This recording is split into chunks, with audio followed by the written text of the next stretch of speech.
Assalamualaikum warahmatullahi wabarakatuh. Selamat datang di pelatihan online TOEFL.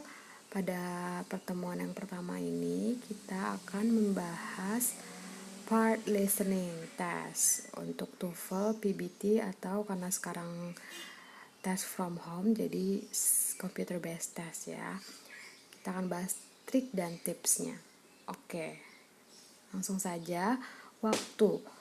Waktu yang tersedia pada listening test adalah kurang lebih 30 menit, sudah termasuk pembacaan petunjuk pelaksanaan tes. Soal dan percakapan pun hanya akan dimainkan sekali, jadi kamu tidak punya waktu dan kesempatan untuk mendengarkannya lagi.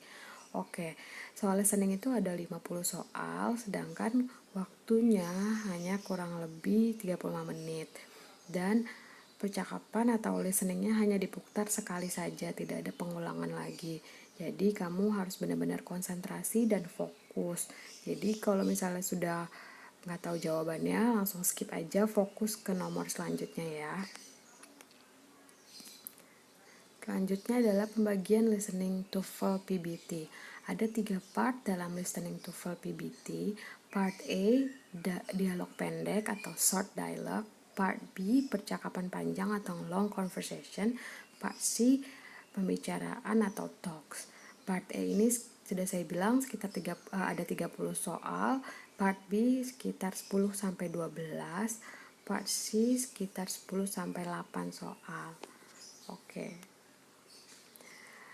Part A, dialog pendek atau short dialogue. Pada part ini, kamu akan mendengarkan percakapan antara dua orang. Setelah percakapan, akan ada pertanyaan yang berhubungan dengan percakapan tersebut. Ingat, sekali lagi tidak ada pengulangan untuk soal maupun percakapannya ya. Part B, percakapan panjang long conversation. Pada part ini, Anda akan mendengarkan percakapan dengan topik sehari-hari antara dua orang yang durasinya sekitar 60-90 detik. Percakapan ini akan memiliki sejumlah pertanyaan, jadi kamu harus paham benar mengenai isi percakapannya ya. Ingat, paham bukan hafal. Part C, pembicaraan atau talks. Pada part ini, kamu akan mendengarkan pembicaraan monolog yang berdurasi 60 sampai 90 detik tentang perkuliahan. Masing-masing talks akan diikuti oleh beberapa pertanyaan, jadi kamu harus konsentrasi tinggi. Oke. Setelah tahu bagaimana tesnya, sekarang saatnya kita mencari tahu kode-kode atau tips mudah menjawab soal listening test TOEFL PBT atau CBT ini. Berikut adalah beberapa skill yang harus kamu ketahui untuk memudahkan kamu menjawab soal listening TOEFL. Part 1, percakapan pendek.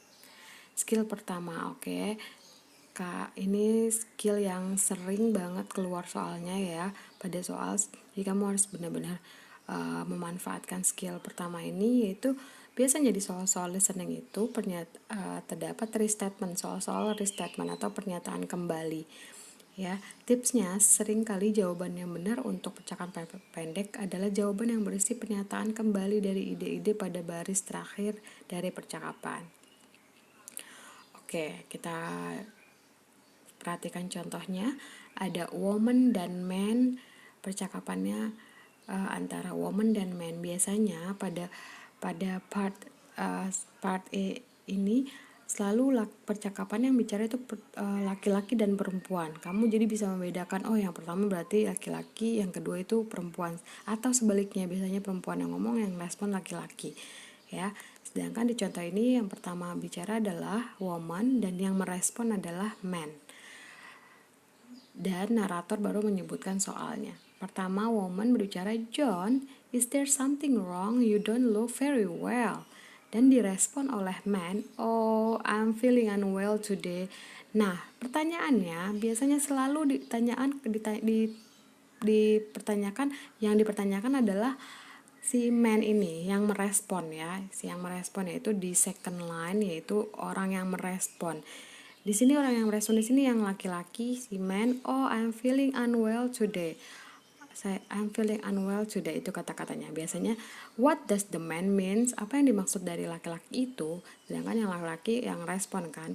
Nah, in your textbook you read di komputer kalian akan mendapat membaca pilihan-pilihan A, B, C, D-nya. Oke, yang pertama A, he's very good looking.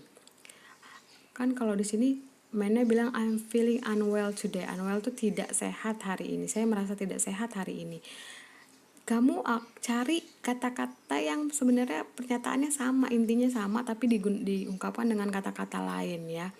Sedangkan he is very good looking itu benar-benar jauh banget. Kita lihat dulu yang C, he looks worse than he feels. Enggak, dia cuma nggak terlalu selebay itu, dia cuma bilang I feel unwell today. His feet are a little thick, ini juga nggak nyambung juga. Yang paling cocok adalah B, he's a bit ill, dia agak sedikit sakit, ya kan, tidak merasa enak itu berarti dia merasa sedikit sakit. Nah, itu biasanya selalu pernyataan ulang, restatement, tapi dengan kalimat-kalimat yang beda banget ya. Jadi kamu harus benar-benar bisa memilih kalimat yang benar-benar sama maksudnya, tapi dengan kata-kata yang lain, pilihan kata yang lain ya, dengan redaksi yang lain. Tipikal soal yang sering muncul pasti pernyataannya kembali apa yang dikatakan oleh pembicara. Untuk jawabannya pastikan kita harus memahami apa yang orang kedua katakan. Soal di atas orang kedua mengatakan I'm feeling unwell today. Jadi unwell di sini adalah tidak merasa sehat ya. Oke, skill kedua nanti kita lanjut di video selanjutnya ya. Terima kasih. Assalamualaikum warahmatullahi wabarakatuh.